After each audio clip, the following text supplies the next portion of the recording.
નમસ્કાર, સનસનીખેજ ન્યૂઝમાં આપનું સ્વાગત છે। નજર કરીએ આજના સમાચાર પર।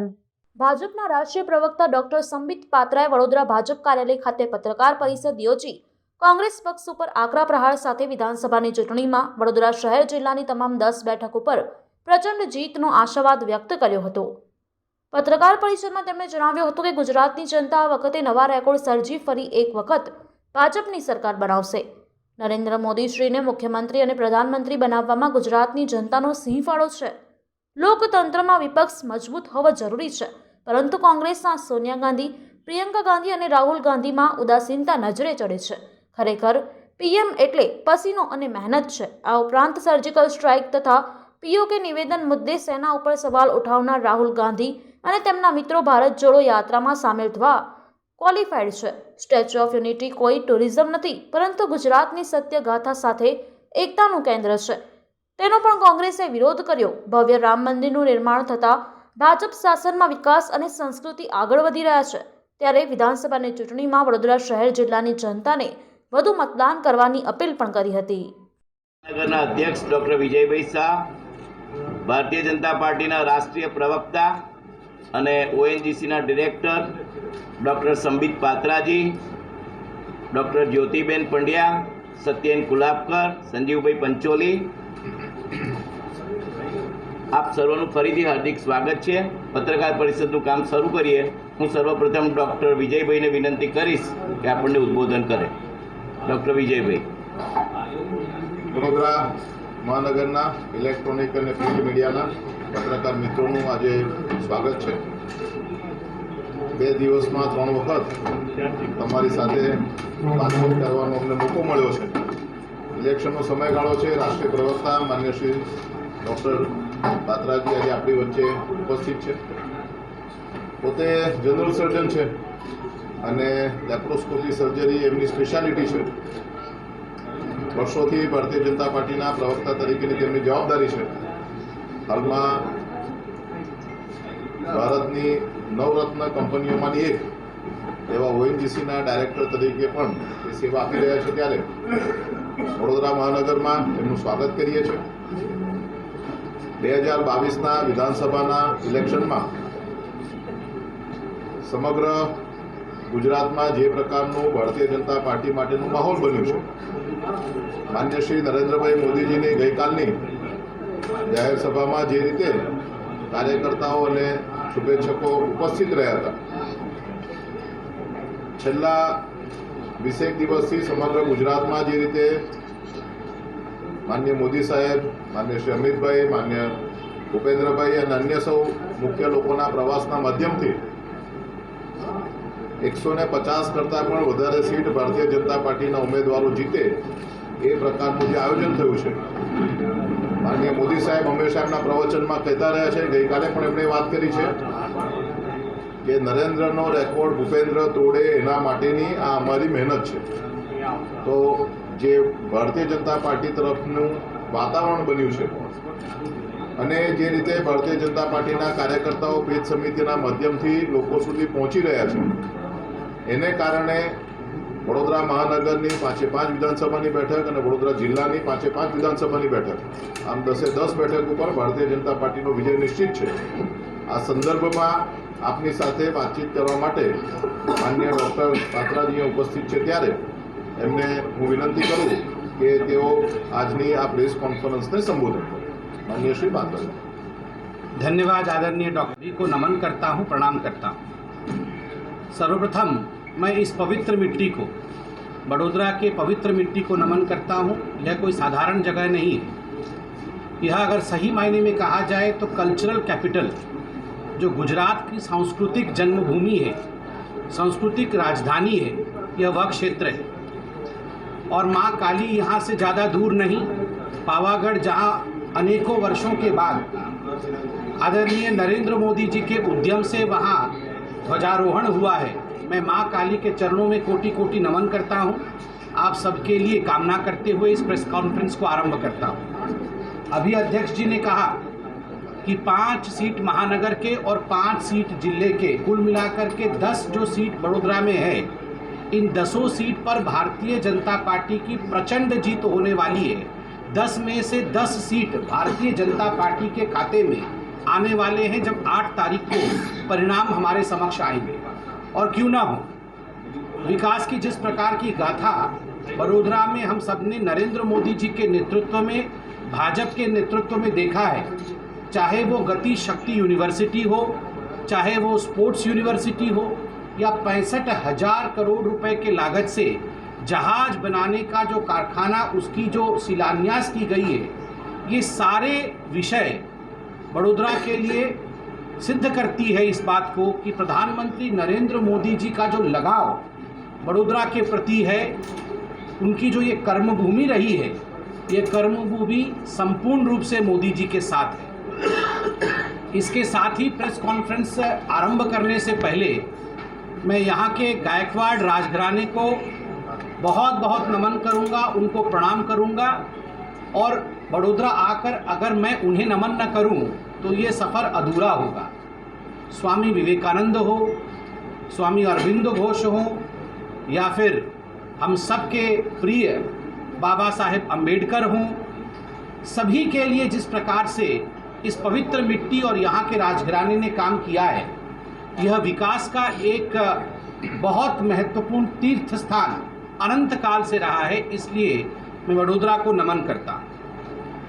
बंधुगण, जहाँ तक 2022 के इस चुनाव का विषय है, एक बात तो आज स्पष्ट है, मैं जिससे भी बात करता हूँ वह विषय है कि 8 तारीख को जब चुनाव के नतीजे आएंगे तो भारतीय जनता पार्टी प्रचंड बहुमत के साथ सरकार पुनः गुजरात में बनाएगी। और इस बार जो रिकॉर्ड है वो पुराने रिकॉर्डों को तोड़ते हुए भारतीय जनता पार्टी आगे बढ़ेगी। जो विकास की अनवरत गाथा 27 वर्षों से लगातार गुजरात में लिखी जा रही है, वही विकास की गाथा गुजरात में आगे भी नरेंद्र मोदी जी के नेतृत्व में चलने वाला है।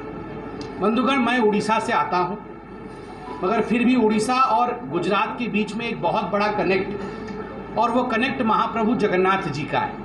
हम दोनों की संस्कृति जगन्नाथ जी से ओतप्रोत है और दोनों को महाप्रभु जगन्नाथ जी का असीम आशीर्वाद प्राप्त है। मैं केवल इतना ही कहना चाहता हूं कि बड़ा प्रधान नरेंद्र मोदी जी ने जिस प्रकार से भारतवर्ष की छवि को न केवल साउथ ईस्ट एशिया में अपितु समग्र विश्व में जिस प्रकार से उसे गढ़ करके रखा है, उसे आगे बढ़ाया है, यह अपने आप में हिंदुस्तान के लिए एक नया कीर्तिमान स्थापित करता है। आप सोच के देखिए, कहाँ हिंदुस्तान पहले अर्थनीति के मानकों पर, इकोनॉमिक मानकों पर 11वें नंबर का विश्व में उसे स्थिति प्राप्त थी, 11वें नंबर स्थान पर वो था। और आज प्रधानमंत्री नरेंद्र मोदी जी के अनवरत परिश्रम के कारण 5वें स्थान पर यूनाइटेड किंगडम को पार करते हुए भारतवर्ष ने अपने आप को स्थापित किया है। एक ग्लोबल लीडर के रूप में नरेंद्र मोदी उभर के आए हैं और गुजरात का एक सपूत ने जिस प्रकार से भारत के इस छवि को परिवर्तित किया है, मैं मोदी जी को तो धन्यवाद ही करूंगा, मगर मोदी जी के साथ साथ में गुजरात ने मोदी जी को सीएम और पीएम बनाया, इसलिए गुजरात को भी धन्यवाद करूंगा। आप सोच के देखिए, आज गुजरात में 11 लाख लोगों को पक्का मकान नरेंद्र मोदी जी ने आवास योजना के माध्यम से दिया। जिस प्रकार 36 लाख महिलाओं को यहाँ गैस सिलेंडर उज्ज्वला योजना के माध्यम से पहुंचाया गया है और 1.48 करोड़ लोगों को पीएम जय, जो आयुष्मान भारत की योजना है, उसके माध्यम से कार्ड दिए गए हैं, यह भी अपने आप में नया कीर्तिमान है। लगभग 4 करोड़ लोगों को प्रधानमंत्री अन्न योजना के माध्यम से 71 लाख फैमिलीज में ये अन्न मुफ्त दिया गया है, राशन मुफ्त दिया गया है। ये जो चुनाव है, ये द्विपक्षीय चुनाव है। जब भी चुनाव होता है, 2 पक्ष होते हैं। एक पक्ष नरेंद्र मोदी जी की भारतीय जनता पार्टी है और दूसरा पक्ष वहाँ कांग्रेस पार्टी है। आज आप कंपैरिजन करके देखिए दोनों के बीच में। आज जब ये प्रेस कॉन्फ्रेंस हो रहा है, हम टीवी में बड़े प्रधान जी को देख रहे थे, नरेंद्र मोदी जी के रैली में उनको सुन रहे थे, उनकी संबोधना को देख रहे थे। 3 बजे उनकी दूसरी रैली भी होने वाली। आप देखिए किस प्रकार अनवरत परिश्रम करके आज प्रधानमंत्री नरेंद्र मोदी गुजरात के इस चुनावी समर में उतरे हुए। वहीं मुझे मालूम पड़ा कि राहुल गांधी केवल 3 बार आए, 2 या 3 बार गुजरात आए। ये फर्क, पीएम का मतलब केवल प्रधानमंत्री नहीं होता है, पीएम का मतलब होता है पसीना और मेहनत। पसीना और मेहनत के माध्यम से ही व्यक्ति लोकतांत्रिक प्रक्रिया से आगे बढ़ता है और देश में सेवा के माध्यम से विकास की गाथा को स्थापित करता है और विकास को आगे बढ़ाता है।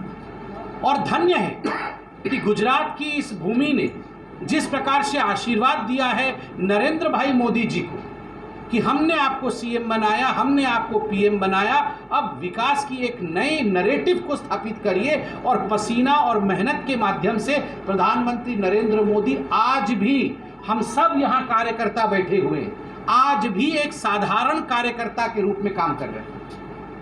जैसे एक बूथ का कार्यकर्ता सुबह से रात तक काम करता है, हमारे बड़ा प्रधान भी, हमारा प्रधानमंत्री भी उतना ही पसीना और उतने ही मेहनत के साथ बूथ बूथ पर किस प्रकार से 100% मतदान हो, किस प्रकार से डेमोक्रेसी वाइब्रेंट हो, किस प्रकार विकास का नैरेटिव आगे बढ़े, उसके लिए प्रधानमंत्री, आप सोच के देखिए, प्रधानमंत्री चाहें तो उनको कोई नहीं रोक सकता, वो आराम से आराम करें, मगर फिर भी पसीना और मेहनत यही पीएम। और वहां राहुल गांधी जी को देखिए, केवल 3 बार गुजरात के प्रति ये उदासीनता। कांग्रेस के बड़े नेता इस चुनाव से नदारत हैं, ये उदासीनता है। ना सोनिया जी कैंपेन कर रही है, न प्रियंका जी कैंपेन कर रही है, न राहुल जी कैंपेन कर रहे हैं। कौन कैंपेन कर रहा है ये विषय भारतीय जनता पार्टी का नहीं, किंतु लोकतांत्रिक प्रक्रिया में कैंपेन भी, जो चुनाव का प्रचार होता है, वह भी लोकतंत्र में एक डेमोक्रेटिक तरीके को आगे बढ़ाता है। मगर दुख के साथ मुझे कहना पड़ रहा है, परिश्रम राहुल गांधी नहीं करना चाहते, पसीना राहुल गांधी बहाना नहीं चाहते, मेहनत राहुल गांधी करना नहीं चाहते हैं, इसीलिए तो वो पीएम नहीं बन पा रहे। पीएम वही बनेगा जो पसीना बहाएगा, जो मेहनत करेगा विकास के लिए। आप सोच के देखिए किस प्रकार से हमने अपने जीवन काल में कभी नहीं सोचा था अनुच्छेद 370 कभी हटेगा अपने जीवन काल में। जवाहरलाल नेहरू कहते थे कि घिसते घिसते घिसेगा, वो घिस नहीं पाया था। और आज गुजरात के एक सपूत ने किस प्रकार से एक झटके में अनुच्छेद 370 को हटा दिया, उसके लिए मैं धन्यवाद करूंगा नरेंद्र मोदी जी। किस प्रकार से सर्जिकल स्ट्राइक करके हिंदुस्तान को पूरे विश्व में एक ऊंचे स्थान पर स्थापित किया कि अगर कोई लाल आंख उठा करके हिंदुस्तान की तरफ देखेगा तो उसे बख्शा नहीं जाएगा, चाहे वो पाकिस्तान हो, चाहे गलवान की वैली हो। हिंदुस्तान डट कर खड़ा रहा हर जगह, और नरेंद्र मोदी जी ने खुली छूट दी सेना को कि जब भी आवश्यकता पड़े तो बिल्कुल आगे बढ़ करके शत्रुओं को जवाब देना है। वहां से गोली तो यहां से गोला जाएगा। और सर्जिकल स्ट्राइक इत्यादि के माध्यम से हमने एक कीर्तिमान स्थापित किया कि हिंदुस्तान कभी भी अपने ऊपर हो रहे प्रहार को सहेगा नहीं। मगर मुझे आज दुख लगता है, आज भी कुछ ऐसे लोग मौजूद हैं जो हिंदुस्तान की आर्मी को नीचे दिखाने में कोई भी कोरी कसर बाकी नहीं छोड़ रहे। हिंदुस्तान की आर्मी को कैसे नीचे दिखाया जाए, हिंदुस्तान के आर्मी पर कैसे सवालिया निशान लगाया जाए, ये सारी चीज़ें आज भी कुछ ऐसे लोग मौजूद हैं जो कर रहे हैं। बंधुगण, ये वही राहुल गांधी है, याद करिए, जब नरेंद्र मोदी जी ने सर्जिकल स्ट्राइक के लिए हरी झंडी दिखाई थी, इसी राहुल गांधी जी ने नरेंद्र मोदी जी पे सवाल खड़ा किया था और पूछा था कि हमें सबूत चाहिए। इसी राहुल गांधी जी ने सर्जिकल स्ट्राइक को खून की दलाली जैसे शब्दों से नवाजा था। और केवल राहुल गांधी नहीं, राहुल गांधी जी के ऐसे अनेक मित्र हैं जिन लोगों ने इस प्रकार के सवाल उठाए थे।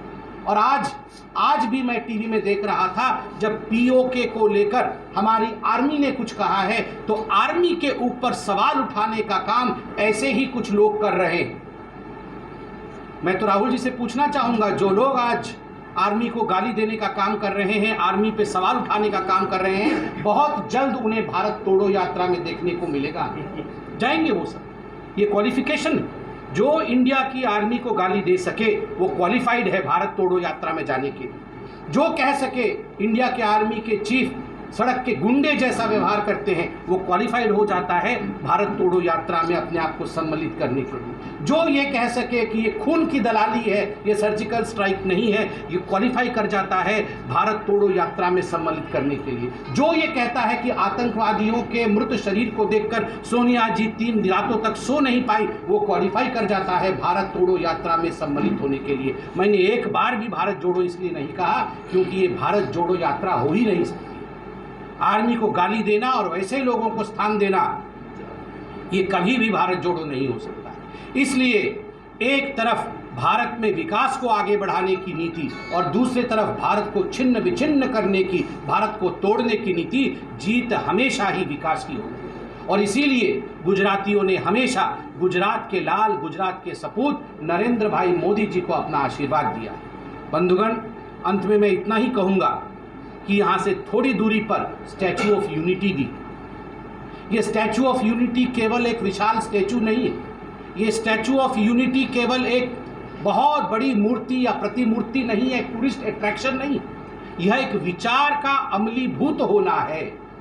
जब नरेंद्र मोदी गुजरात के मुख्यमंत्री थे और उन्होंने कहा कि मैं यहाँ पर सरदार पटेल जी का स्टैचू बनाऊंगा और विश्व में एक नया कीर्तिमान स्थापित करूंगा, और उस समय उन्होंने एक कॉल दिया, उस समय उन्होंने एक आवाज़ लगाई कि पूरे हिंदुस्तान से, पूरे भारतवर्ष से लोग यहाँ पर, किसान यहाँ पर लोहा भेजे, तो उस समय राहुल गांधी, सोनिया जी और प्रियंका जी ने ठहाके मार मार कर हमें चिढ़ाने का काम किया।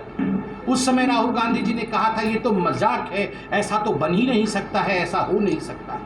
मगर आज मैं बहुत ही गर्व के साथ कह सकता हूं कि बड़ा प्रधानमंत्री नरेंद्र मोदी जी ने, गुजरात के एक लाल ने गुजरात के दूसरे लाल के लिए जिस प्रकार का एक स्टैचू बनाया है, वो विचारों की प्रतिमा है, वो विचारों की जीत है कि अगर एक गुजराती कुछ ठान ले तो वो करके दिखाता है। इसलिए मैं नरेंद्र मोदी जी को धन्यवाद देता हूँ। पावागढ़ की माँ काली हम सबको आशीर्वाद दे रही है और उन्हीं के आशीर्वाद से जीत होगा। 500 वर्षों से वहाँ ध्वजारोहण नहीं हुआ था, गुजरात की एक लाल ने वो कमाल करके दिखाया कि माँ काली के चरणों में भी उन्होंने अपने आप को नतमस्तक किया और वहाँ आज ध्वज देखने को मिल रहा है। इसके लिए भी मैं नरेंद्र मोदी जी का धन्यवाद करूँगा। और अंत में मैं इतना ही कहूँगा कि हमने कभी नहीं सोचा था कि भव्य राम मंदिर हमारे जीवन काल में बने। सबका साथ, सबका विकास, सबका विश्वास और सबके प्रयास से जिस प्रकार आज भव्य राम मंदिर बन रहा है, यह दिखाता है कि विकास भी और संस्कृति भी दोनों एक साथ, धरोहर भी और डेवलपमेंट भी, दोनों डी फॉर धरोहर और डी फॉर डेवलपमेंट, दोनों एक साथ कंधे से कंधे मिलाकर नरेंद्र दामोदर दास मोदी जी के राज्य में, उनके सेवा काल में आगे बढ़ सकते हैं। ये अपने आप में बहुत बड़ा विषय है। इसलिए मैं यहाँ पर अपील करूँगा कि जब वोट का वक्त आए तो 100% मतदान हो। बड़ोदरा के 100% लोग घर से बाहर निकले, कोई छूट ना जाए। गुजरात ने हमेशा नया कीर्तिमान लोकतंत्र में स्थापित किया है। विकास की गाथा लोकतंत्र के जो परिकल्पना है यहीं से शुरू हुई। इसलिए मैं यहाँ से गुजरात के लिए निवेदन करूँगा हाथ जोड़कर कि एक और कीर्तिमान आप स्थापित करें कि 100% वोटिंग हो, 100% मतदान हो और सभी बाहर निकल कर वोट करें, विकास के लिए वोट करें। 100% मतदान, 100% विकास, इस विषय को लेकर हम आगे बढ़े और प्रचंड बहुमत के साथ भारतीय जनता पार्टी की सरकार बने। इतने ही निवेदन के साथ इस प्रेस वार्ता को समाप्त करता हूं। कोई प्रश्न हो तो अवश्य पूछें। आपने कहा ये चुनाव द्विपक्षीय है, बीजेपी और कांग्रेस, तो सत्येंद्र जैन के वीडियो वायरल करने की जरूरत क्यों पड़ी? वीडियो वायरल करने की जरूरत, कोई अन्याय करता है, विश्व के किसी भी कोने में अन्याय होता है तो अन्याय को तो वायरल करना ही चाहिए, अन्याय को सामने रखना चाहिए। जनता जनार्दन जाननी चाहिए कहाँ अन्याय हो रही। सर मेरा भी सवाल कुछ ऐसा ही है कि भारतीय जनता पार्टी के पास बहुत कुछ है देश के सामने बयान करने के लिए। उनके बयान में हमेशा राहुल गांधी और प्रियंका गांधी की बात। देखिए, राहुल गांधी, प्रियंका गांधी, मुझे लगता है ये लास्ट चुनाव है, हम उनका नाम ले रहे हैं। अगली बार शायद वो पक्ष भी ना हो। जिस प्रकार से कांग्रेस पार्टी सिमटती जा रही है और गुजरात के अंदर ही मुझे आश्चर्य लग रहा है, वहाँ तो वो भारत जोड़ो यात्रा कर रहे हैं, यहाँ तो खुद कांग्रेस के कार्यकर्ता कांग्रेस छोड़ो कर रहे हैं। छोड़ के जा रहे हैं। अब देखिए, आप बुरा मत मानिएगा, इसमें कोई दो मत नहीं है कि लोकतंत्र में एक अच्छा प्रतिपक्ष, एक स्ट्रांग प्रतिपक्ष होना चाहिए, मगर प्रतिपक्ष स्ट्रांग हो, राहुल गांधी, प्रियंका गांधी जी स्ट्रांग हो, अब ये काम नरेंद्र भाई मोदी और अमित शाह जी तो नहीं करेंगे ना, ये तो खुद को उनको करना पड़ेगा, नहीं कर पा रहे हैं, हम क्या करें।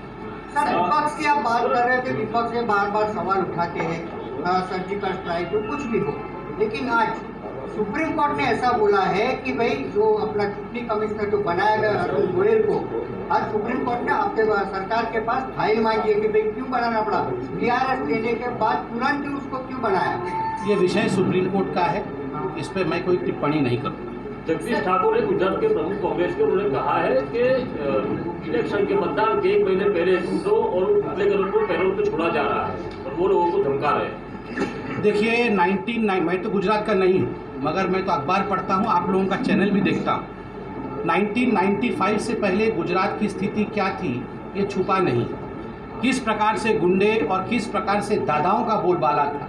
मगर आज मैं गर्व के साथ कह सकता हूँ, कल अमित भाई ने भी कहा है कि आज अगर दादा कोई है तो एक ही दादा है, वो हमारे सोमनाथ दादा है, शंकर दादा हैं और वो हमारे हनुमान दादा हैं। उनका आशीर्वाद गुजरात के ऊपर है और उनके आशीर्वाद से गुजरात अनवरत पूरे भारतवर्ष में आगे बढ़ रहा है। आज कोई दादा और नहीं है, केवल ईश्वर का आशीर्वाद। जो सूरत में 75 लाख पकड़े गए, उसके मामले में जो सीधी बात आ रही है कि वो कांग्रेस के नेता BS संदीप भागते हुए नजर आ रहे हैं, तो इस मामले को किस तरह देखते हैं, आप क्या कहेंगे?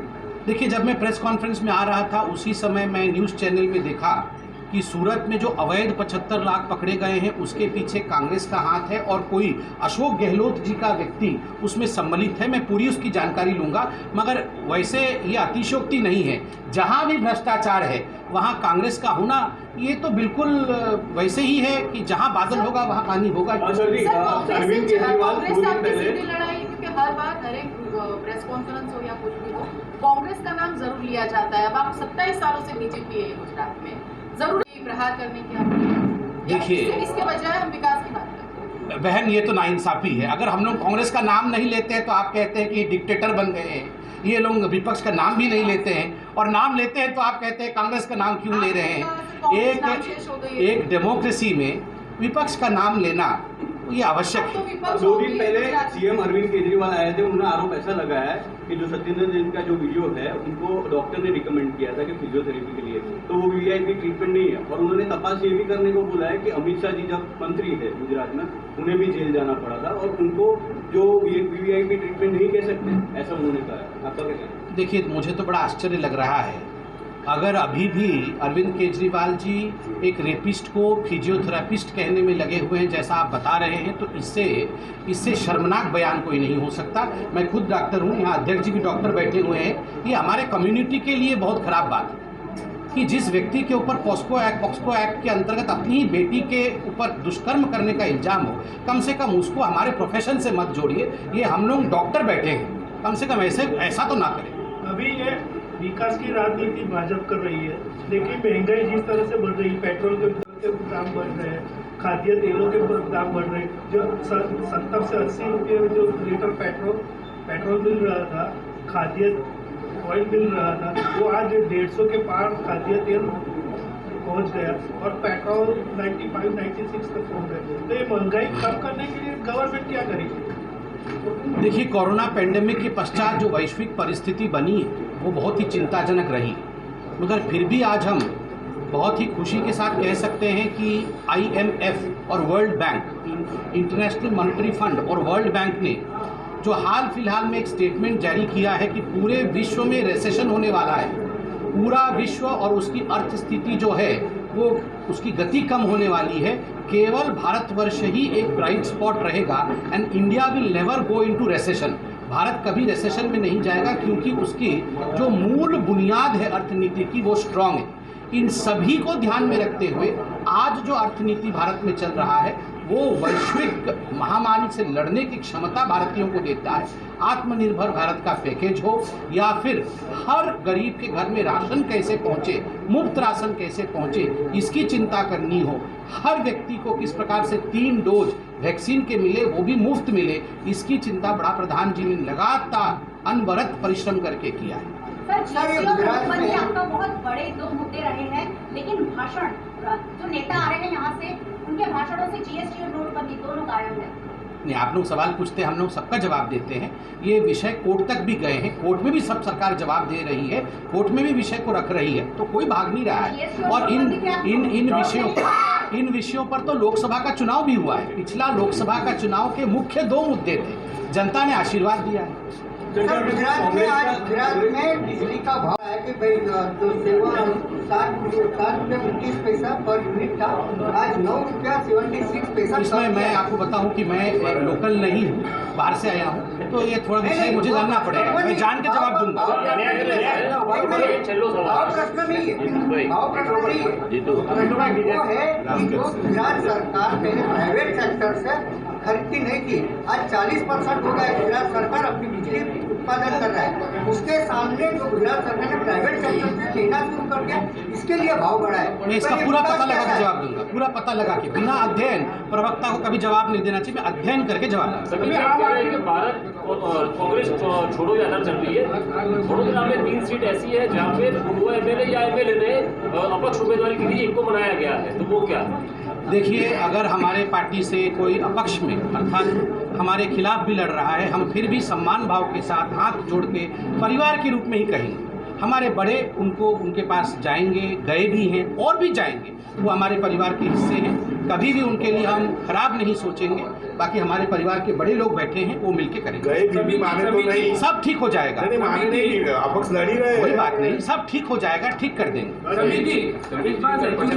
कांग्रेस का कनेक्शन भारतीय जनता पार्टी की सेंचुरी पूरी होगी 2017 में 99 रिकॉर्ड टूटेगा। नरेंद्र मोदी मुख्यमंत्री थे तब भी नहीं रिकॉर्ड तोड़ा, 149 का माधव सिंह सोलंकी का।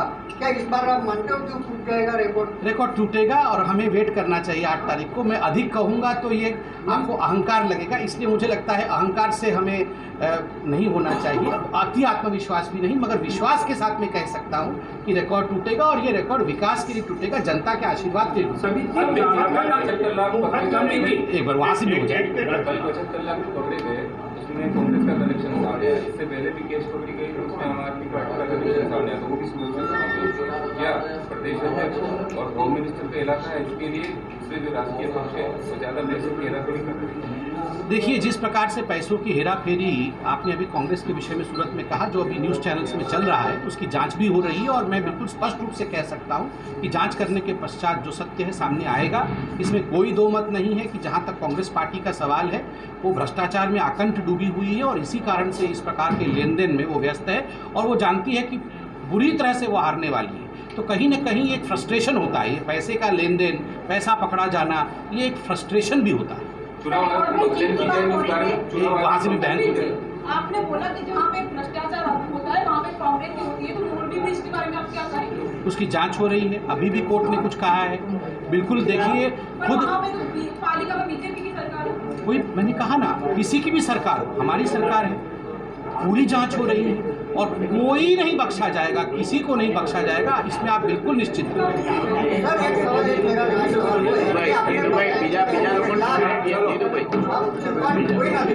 Thank you so much.